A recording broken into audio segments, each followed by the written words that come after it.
تسلیما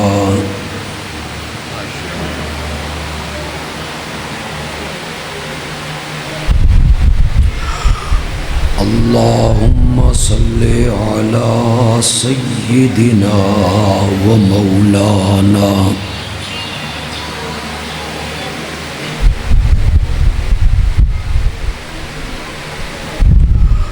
محمد النبی الأمی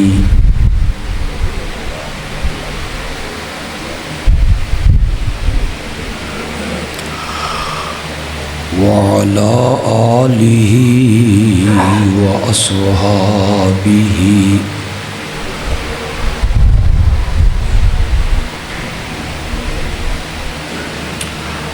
وبارک وسلم ثم صلی علیہ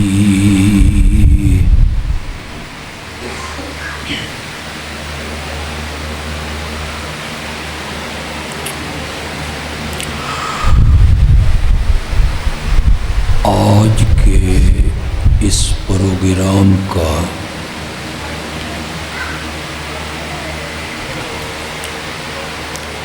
جو عنوان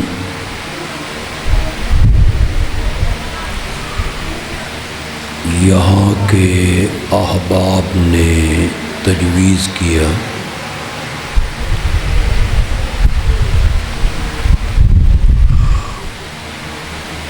وہ غالباً عنوان ہے عظمت مصطفیٰ صلی اللہ علیہ وسلم۔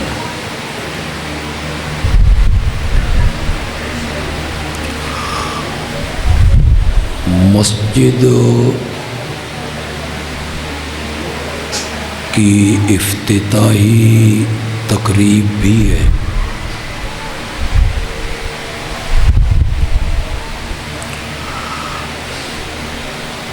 آپ نے میری گفتگو کو سنا،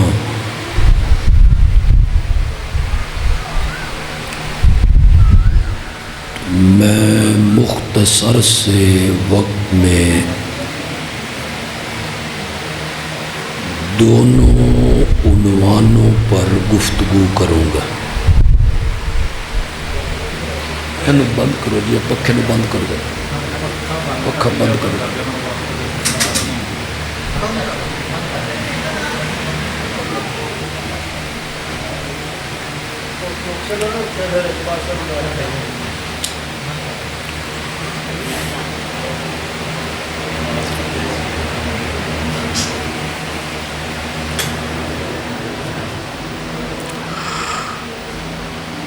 میرے آقا کی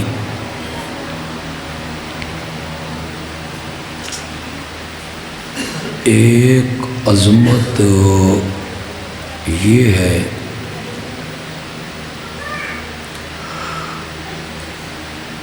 کہ آپ کی نبوت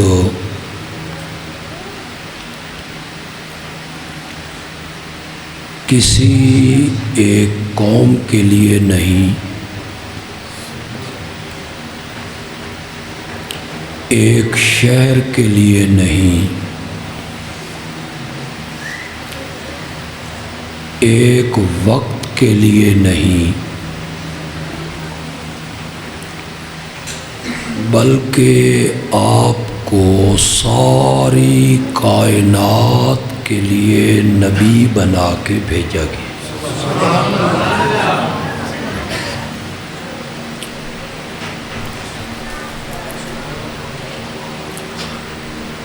آپ قرآن پڑھیں،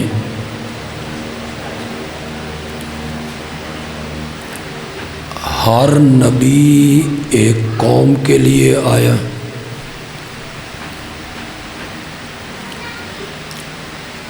ہر نبی ایک شہر کے لیے آیا، ہر نبی ایک مخصوص وقت کے لیے آیا اور جب میرے آقا کا تذکرہ ہوا قرآن نے کہا وما ارسلناک الا رحمۃ للعالمین،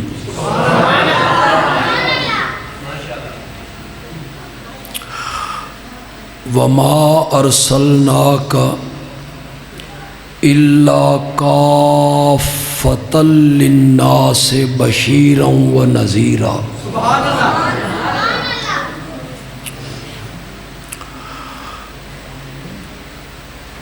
آپ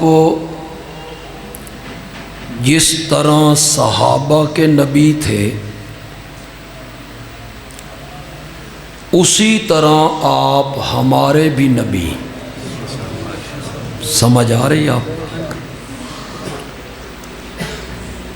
صحابہ نے بھی آپ کا کلمہ پڑھا اور ہم جیسے گناہگاروں نے بھی آپ ہی کا کلمہ پڑھا۔ صحابہ نے بھی آپ کو آخری نبی مانا اور ہم نے بھی آپ کو آخری نبی مانا۔ جب نبی آپ سب کے ہیں تو پھر صحابہ میں سے کچھ کو آپ نے نام لے لے کے جنت کی خوشخبریاں دیں۔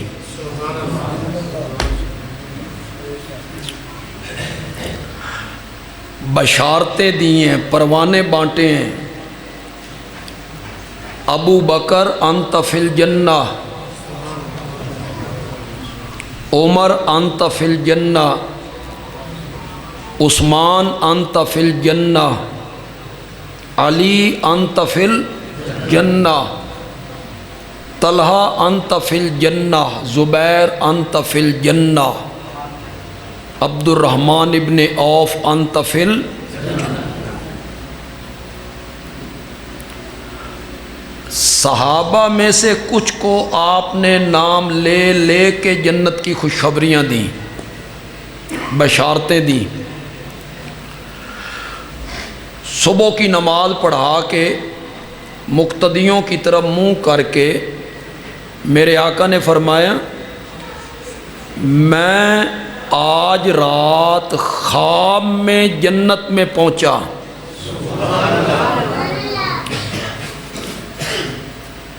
ایک معراج آپ کو ہوا ہے جسمانی،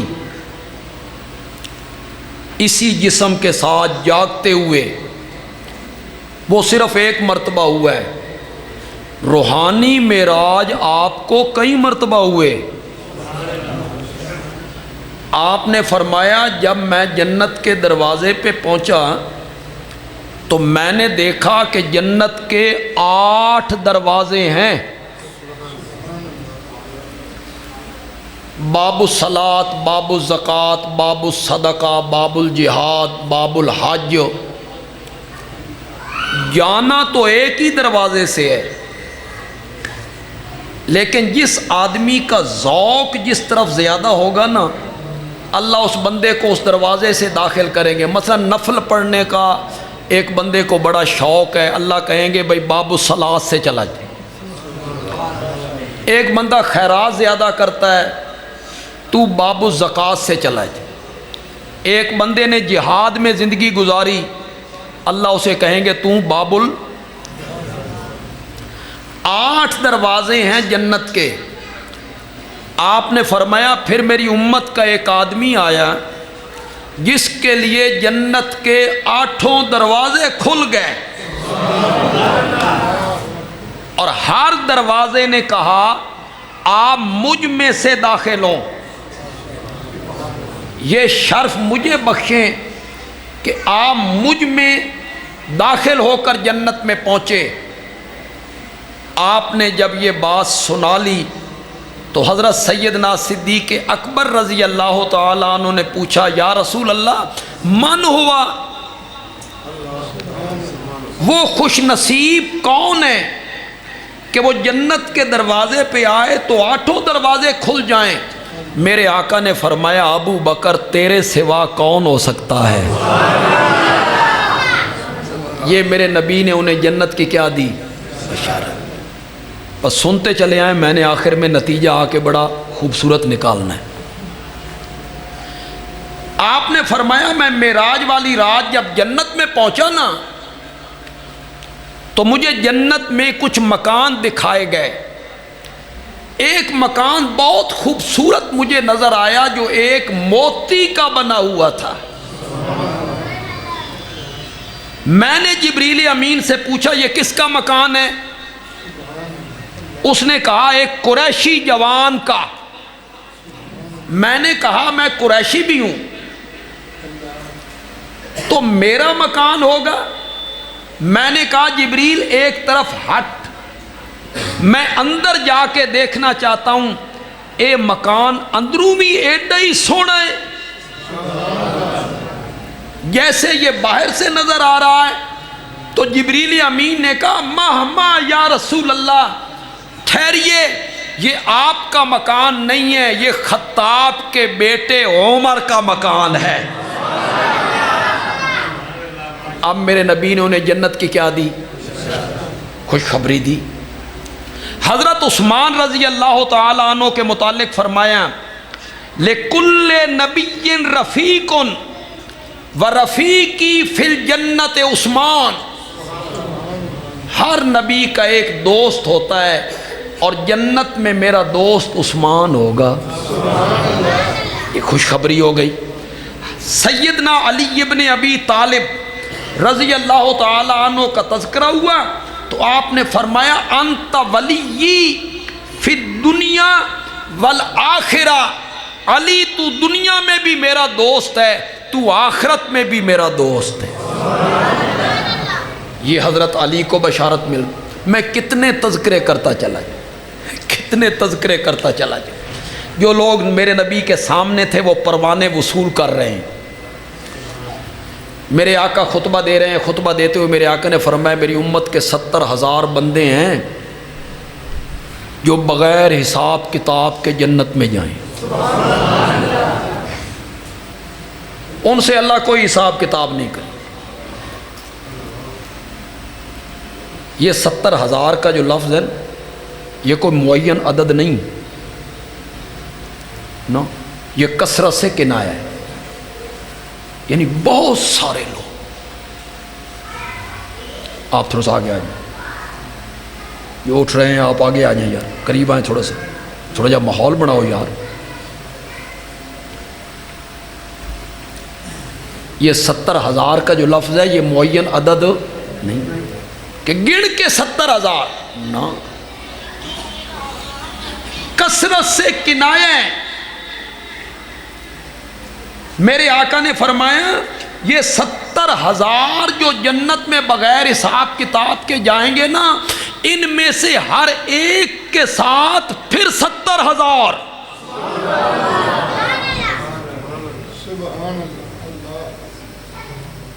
تسی انہیں شامل ہونا چاہتے ہے جے بڑا اوکھا، کر لو گے جی انشاءاللہ۔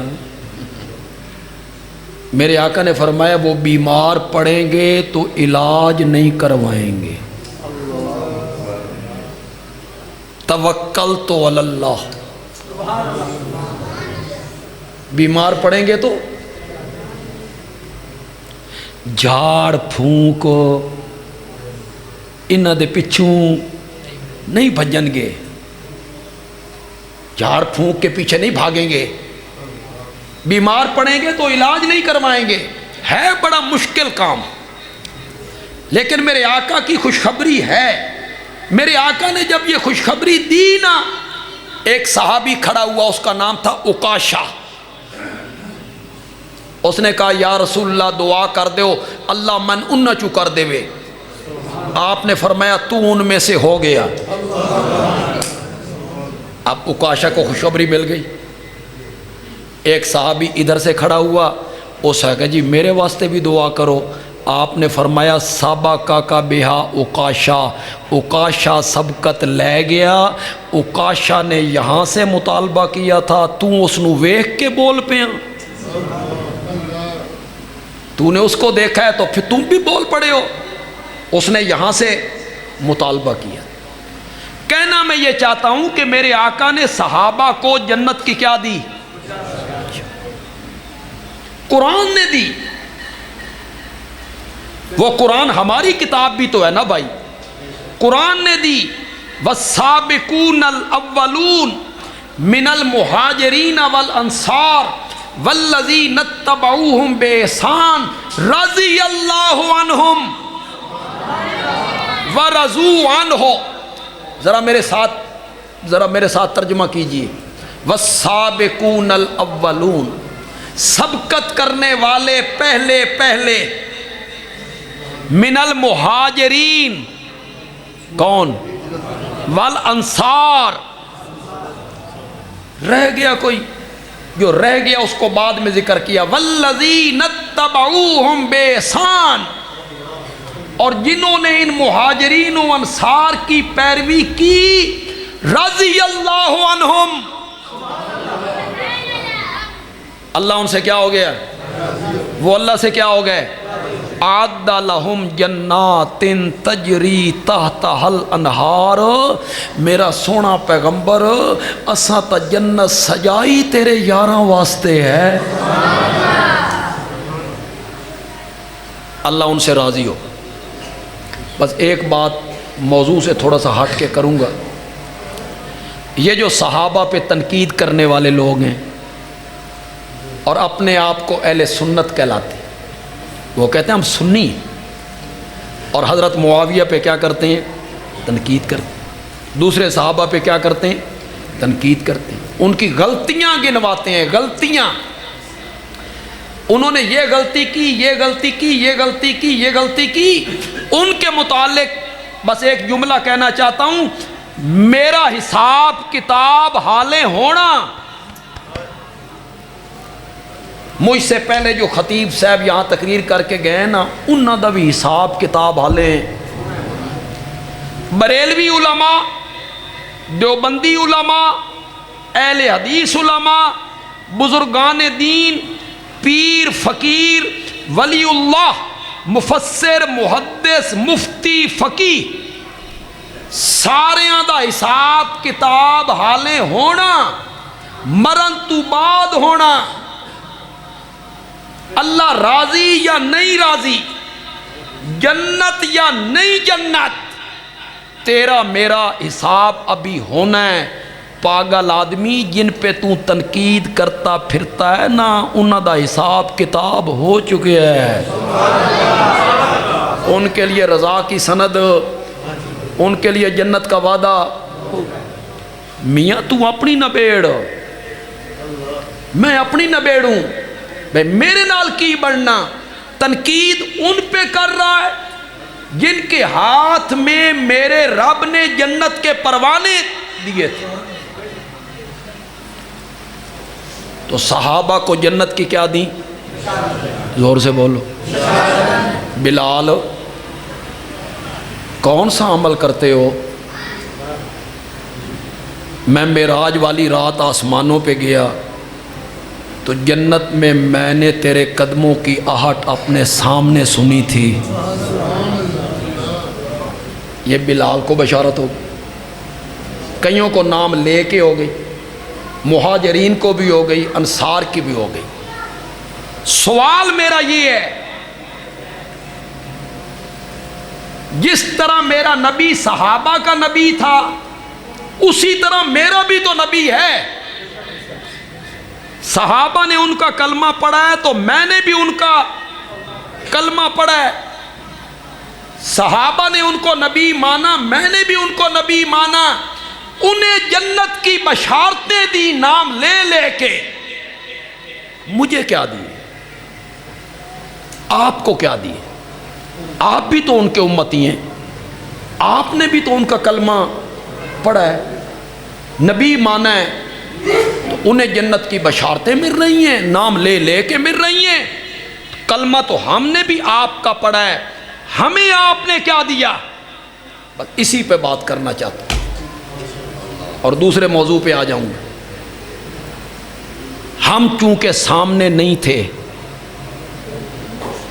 میرا نبی ہمیں بھولا نہیں، ہم چونکہ وہاں موجود نہیں تھے اس لیے آپ ہمارا نام لے کر ہمیں خوشخبری نہیں دے سکتے تھے۔ میرے نبی نے کہا، بعد میں اس میں ایک عمل بتایا، من بنا للہ مسجدن بن اللہ لہ بیتن فی الجنہ۔ من بنا للہ، جس نے بنائی ایک مسجد للہ، اللہ کے لیے، مسجد ہوتی ہے اللہ کے لیے، اللہ کی رضا کے لیے۔ مقصد کیا تھا؟ اے نہیں اس مسجد دے نمازی آپس سے جھگڑ پون اور 6-7 نمازی الگ ہو کے کہے اسا اتھے پا لیندے ہیں، یہ نہیں، یہ مسجد نہیں ہوتی۔ برادری سسٹم پہ تقسیم کر دیا جائے، محلے والوں کا جھگڑا ہو جائے، وہ کہتے ہم یہاں نہیں پڑھتے، ہم وہاں ڈال لیتے ہیں مسجد، نہ، شرط لگائی، من بنا للہ، جس نے اللہ کی رضا کے لیے مسجد بنائی، بن اللہ لہ بیتن فی الجنہ، اللہ اس کے لیے جنت میں عالی شان محل بنا دے گا۔ آج میں آپ کو ایسی بات بتا کے جاؤں گا جو ہمارے دیوبندی حضرات بیٹھے ہیں، اہل حدیث حضرات بیٹھے ہیں، آپ کو میں آج اس سلسلے میں ایسی بات بتا کے جاؤں گا آپ کا دل باغ باغ ہو جائے انشاءاللہ۔ اس کا یہ معنی نہیں ہے کہ جس نے اللہ کے گھر کو بنایا، یعنی پہلے پلاٹ خریدا، پھر اینٹیں فراہم کی، پھر سیمنٹ، پھر ریت، پھر بجری، پھر سریا، پھر دروازے، پھر چھتیں، پھر فرش، یہ تو کروڑوں میں بھی ایک بندہ نہیں ملے گا۔ آپ میں سے کوئی ہے اس پسلی کا جو پہلے پلاٹ خریدے، اینٹیں دے، ساری مسجد اکیلے بنائے؟ آسان ہے؟ نہیں۔ تو ہم بھی چھوٹے ہوتے جب یہ پڑھتے تھے نا حدیث تو کہتے تھے یار فضیلت تے بڑی ہے لیکن ساڑھے وس سے یہ کوئی قسمت والے بناتے ہوں گے، بھئی پیسے والے لوگ پلاٹ بھی دے، اینٹیں بھی دے، ہر چیز فراہم کرے، ساڑھے وس سے نہیں۔ پھر ابو داؤد کی ایک حدیث پڑھی، بھائی مزہ ہی آ گیا، مجھے تو بڑی تسلی ہوئی۔ ہماری حدیث کی کتاب ہے ابو داؤد سیاہ ستہ میں، میرے آقا نے فرمایا میرے جس امتی نے پرندے کے گھونسلے جتنی مسجد بنائی، پرندے کا گھونسلہ جو ہوتا ہے یہ کوئی 4-5 فٹ دا تے نہیں ہوتا، تو اڈے والے پاسے 4-5 فٹ دا ہوتا، پرندے کا گھونسلہ کتنا ہوتا ہے؟ 4 انچ، سونے دیاں تاراں نال بننا، ریشمی دھاگے نال بننا، سیبے، تاکیاں، ٹہنیاں، 4 انچ تے بنیا بھی سیبے نال۔ میرے جس امتی نے پرندے کے گھونسلے جتنی مسجد بنائی، اللہ اس کے لیے بھی جنت میں عالی شان محل بنا دے گا۔ اس میں بند کرو۔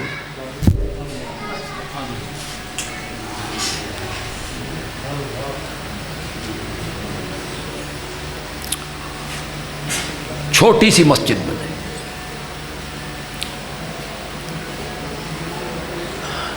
دیکھیں ایک بندے کی طاقت ہے مالی، مزدور آدمی ہے، 300-400 دن کا کماتا ہے، وہ ایک ریت کی تگاری دے سکتا ہے.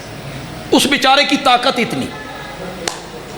ایک بندہ ہے ذرا 1000 روپے 1500 کمانے والا ہے, وہ ایک گٹو سیمنٹ دے دیتے, 50 اینٹیں دے دیتے. جس بندے نے مسجد کی تعمیر میں ریت کی ایک تگاری بھی خرچ کی, اللہ اس کے لیے بھی جنت میں عالی شان محل بنا دیتا ہے. یہ کوئی مخصوص نہیں ہے کہ ایک ہی بندہ بنائے سارا خرچہ کرے تو اس کے لیے وہ گھر بنے نا. جس نے 50 اینٹیں بھی اس میں خرچ کر دیں, اللہ اس کے لیے بھی جنت میں کیا بنا دے گا.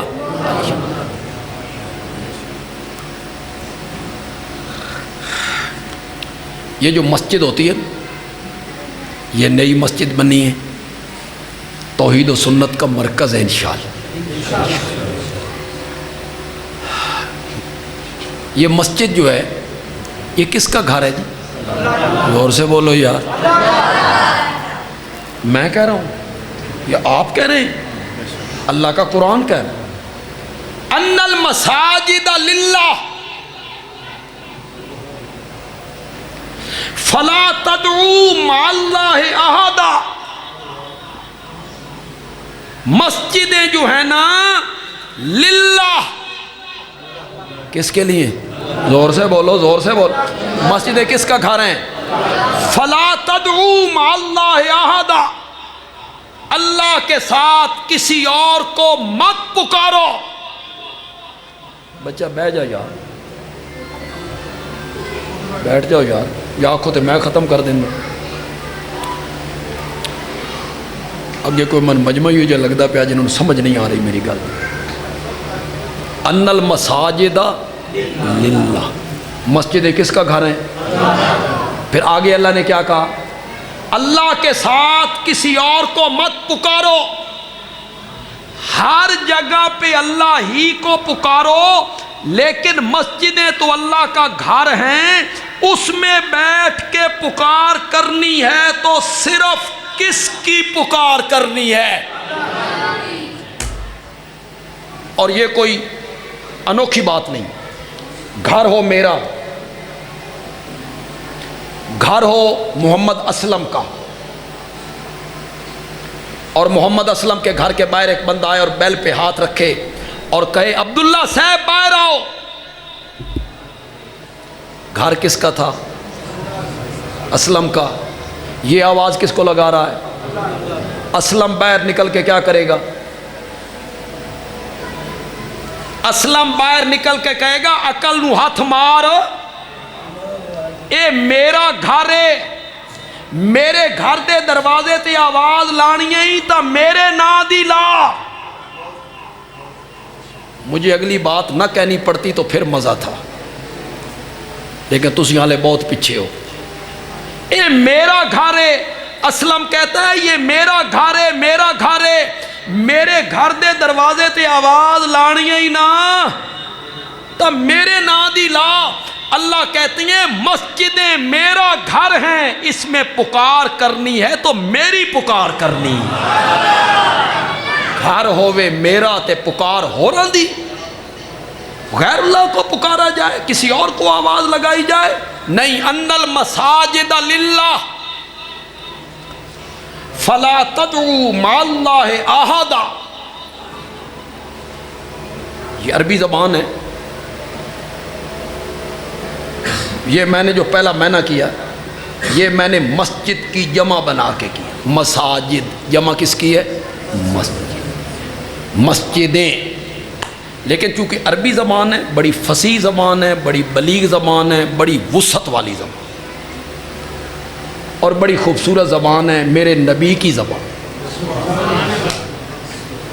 ایک معنی اور کرنا چاہتا ہوں. اگر پہلے آپ نے کہیں سنا ہے تو فابیا, نہیں سنا اپنا ایمان تازہ کرو.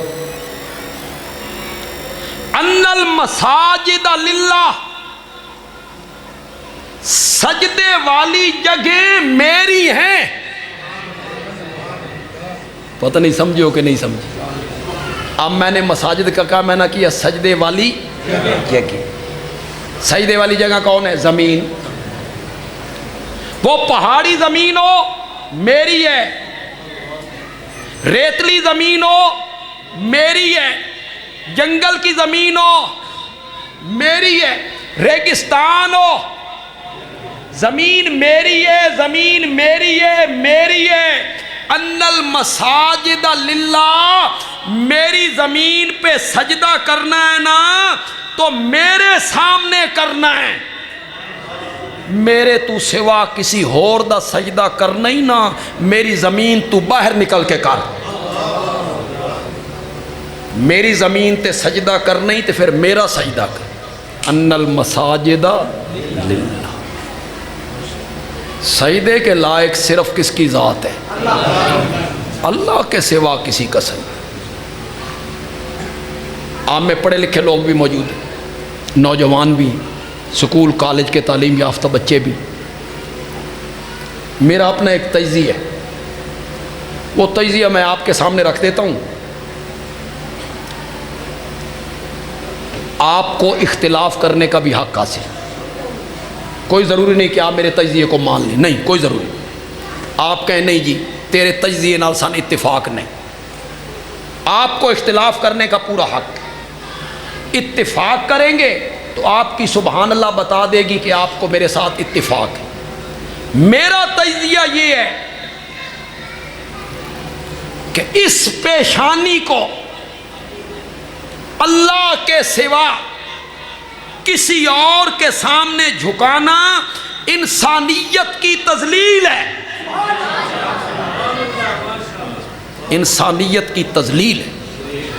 یہ پیشانی جھکنی چاہیے تو صرف کس کے آگے جھکنی چاہیے؟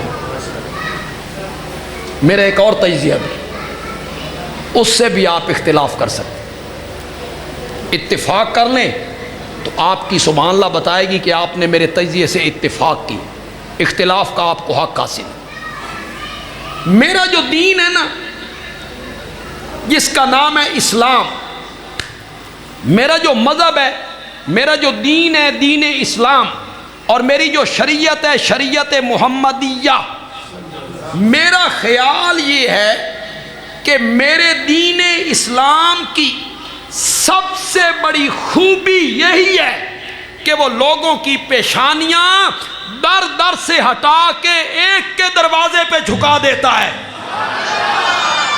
ہمارے دین کی خوبی یہ، وہ کہتا ہے یہ پیشانی در در پہ نہیں جھکے گی، یہ جھکے گی تو صرف اللہ کے سامنے۔ میرے آقا کو ایک صحابی نے کہا یا رسول اللہ، ہم باہر کے ملکوں میں جاتے ہیں تو لوگ اپنے سرداروں کے سامنے، جو قوم کا سردار ہوتا ہے، شہر کا سردار ہوتا ہے، پنڈ کا سردار ہوتا ہے، اس کے سامنے سجدہ کرتے ہیں، جھکتے ہیں۔ یا رسول اللہ، آپ تو کسی پنڈ، شہر، قوم کے سردار نہیں، آپ تو 14 طبقوں کے سردار ہیں، آپ تو ساری کائنات کے امام ہیں، آپ تو نوریوں، ناریوں، خاکیوں، ازلیوں، ابدیوں سب سے افضل ہیں، اعلیٰ ہیں، برتر ہیں، بالا قدر ہیں، پھر آپ محبوب خدا ہیں، پھر آپ رحمت للعالمین ہیں، شفیع المذنبین ہیں، امام الانبیاء ہیں اور خاتم النبیین ہیں۔ آپ سے اعلیٰ کون ہے؟ آپ کی سواری کی رکاب جبریل امین تھامتا ہے، آپ کے دروازے کا دربان نوریوں کا سردار بنتا ہے، آپ سے اعلیٰ کون ہے؟ پھر ہم آپ کے سامنے نہ جھکیں؟ بولو جو پڑھے لکھے لوگ بیٹھے ہو، میرے آقا نے کیا جواب دیا تھا؟ کیا جھکو؟ میرے پاؤں پڑو، پیشانی میرے پاؤں پہ رکھ دو، یہی کہا تھا میرے آقا نے۔ میرے آقا نے فرمایا نہیں، اگر اللہ کے سوا کسی کا سجدہ جائز ہوتا تو میں عورت کو کہتا کہ وہ اپنے شوہر کا کیا کرے۔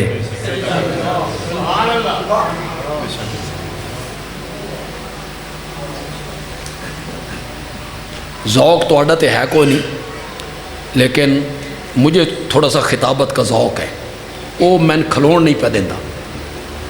میں تھوڑی سی اس حدیث کا ترجمہ کرنا چاہتا ہوں اپنے خطابتی رنگ میں. میرے آقا نے فرمایا نہ، میرے سامنے نہیں جھکنا. اگر اللہ کے سوا کسی کا سجدہ جائز ہوتا نا تو پھر میں عائشہ کو کہتا کہ محمد کا سجدہ کرے، پھر میں حفصہ کو کہتا، پھر میں ام سلمہ کو کہتا، پھر میں جویریہ کو کہتا، پھر میں زینب کو کہتا، اپنی بیویوں کو کہتا کہ وہ اپنے شوہروں کا کیا کریں، سجدہ. جتنے پڑھے لکھے لوگ بیٹھے ہو بولو، یہ جو بیوی نے شوہر کا سجدہ کرنا تھا عبادت کا کرنا تھا کہ تعظیم کا؟ تو میرا نبی کیا کہنا چاہتا ہے کہ میری شریعت میں تعظیماً بھی کسی کے سامنے جھکنا نہیں، سلام لیتے ہوئے بھی نہیں جھکنا. کوئی بڑا سلام لیتے ہوئے یوں نہیں جھکنا، برابر کی سطح پہ سلام کرنا. شریعت نے اس کا حکم دیا. یہ پیشانی جھکنی چاہیے تو صرف کس کے آگے؟ دین اسلام کی سب سے بڑی خوبی ہے، اگر آپ کو کہیں سے کتاب مل جائے، کالج کی یونیورسٹیوں میں لائبریری میں وہ منظور شدہ ہے کتاب، اس کا نام ہے من الظلمات الی النور، اندھیروں سے روشنی کا سفر. یہ ایک ہندو بچے کی داستان ہے جو 7ویں جماعت میں پڑھا کرتا تھا اور اس نے اسلام قبول کر لیا تھا. پھر وہ پروفیسر بنا، پھر کالج کا پرنسپل بنا. غازی احمد چکوال کے علاقے میں بچھال کلاں ہے، بچھال، وہاں کا رہائشی ہے. اس نے کتاب لکھی من الظلمات الی النور. ابھی پاکستان نہیں بنا تھا، اکٹھے رہتے تھے، ہندو بھی پڑھتے تھے، مسلمان بھی پڑھتے تھے، ٹیچر بھی ہندو ہوتے تھے، مسلمان ہوتے تھے. لیکن سکول میں کسی بچے کو آپ تبلیغ نہیں کر سکتے، آپ کسی کو نہیں کہہ سکتے کہ مسلمان ہو جائے. غازی احمد لکھتا ہے انکوائری ہوئی کہ یہ بچہ مسلمان ہوا ہے 7ویں کلاس کا، کسی ٹیچر دی تبلیغ نال تے نہیں ہویا، استاد نے راغب کیا اور مسلمان نے. 3 آدمی تھے انکوائری میں، ہندو، سکھ، مسلمان. میں 7ویں جماعت کا طالب علم بچہ، پہلا سوال کیا اس انکوائری میں سے ایک بندے نے، تو نے اگر مذہب تبدیل کرنا تھا سکھ ہو جاتا، تجھے ہندوازم اچھا نہیں لگتا تو عیسائی ہو جاتا. نہ تو عیسائی ہویا نہ تو سکھ ہویا، تو مسلمان کیوں ہوا ہے؟ یہ پہلا سوال تھا ان کا. غازی احمد کہتا ہے اللہ نے میرے ذہن میں اس کا جواب ڈالا تھا. میں بچہ 7ویں کلاس کا، میں نے کہا مجھے اسلام کی یہ خوبی نے متاثر کیا، اور وہ خوبی یہ ہے کہ یہ مذہب لوگوں کی پیشانیاں در در سے ہٹا کے ایک کے دروازے پہ جھکا دیتا ہے. اس خوبی نے مجھے متاثر کیا، اس لیے میں مسلمان ہوں. انکوائری کرنے والے بھی پڑھے لکھے لوگ تھے، انہوں نے کہا اچھا اسلام جو ہے یہ ایک کے دروازے پہ جھکاتا ہے. اے تو بزرگاں دے مزار کدی نہیں ویکھے؟ تو سلطان باہو کدی نہیں گیا؟ تو نے امبالہ میں مزار جو بزرگوں کے ہیں وہ کبھی نہیں دیکھے؟ وہاں سجدہ کرنے والے ہندو ہیں، ان مزاروں پہ سجدہ کرنے والے سکھ ہیں. تو کہتا ہے اسلام کی خوبی ہے وہ ایک دروازے پہ جھکاتا ہے. ہم دیکھتے ہیں کہ مسلمان بھی در در پہ جھکے ہوئے ہیں. غازی احمد کہتا ہے ایک مرتبہ اس کے سوال نے میرے پاؤں تلے سے زمین نکال دی. پھر اللہ نے میرے ذہن میں جواب ڈالا. میں نے کہا میں نے امبالہ اور جھنگ کا ایمان قبول نہیں کیا، مدینے والا ایمان قبول کیا ہے. وہ جو مدینے والا اسلام ہے نا، مدینے والے اسلام کی تبلیغ یہ ہے کہ یہ پیشانی جھکنی چاہیے، تو صرف کس کے آگے جھکنی چاہیے؟ سجدے کرنے والی جگہ میری ہیں، ان پہ سجدہ کرنا ہے تو صرف میرا سجدہ کرنا ہے۔ اور ایک معنی اس کا اور کرنا چاہتا ہوں، ان المساجد للہ، سجدے والے اعضاء، پہلے کیا معنی کیا تھا؟ سجدے والی جگہ، اب کیا معنی میں نے کیا؟ سجدے والے اعضاء کون ہے؟ 5، ماتھا، ناک، دونوں ہتھیلیاں، گھٹنے، پاؤں کے پنجے۔ ان المساجد للہ، بڑی خوبصورت بات کرنے لگا ہوں، پتہ نہیں توڑا ذوق بیدار کیوں نہیں ہو رہا۔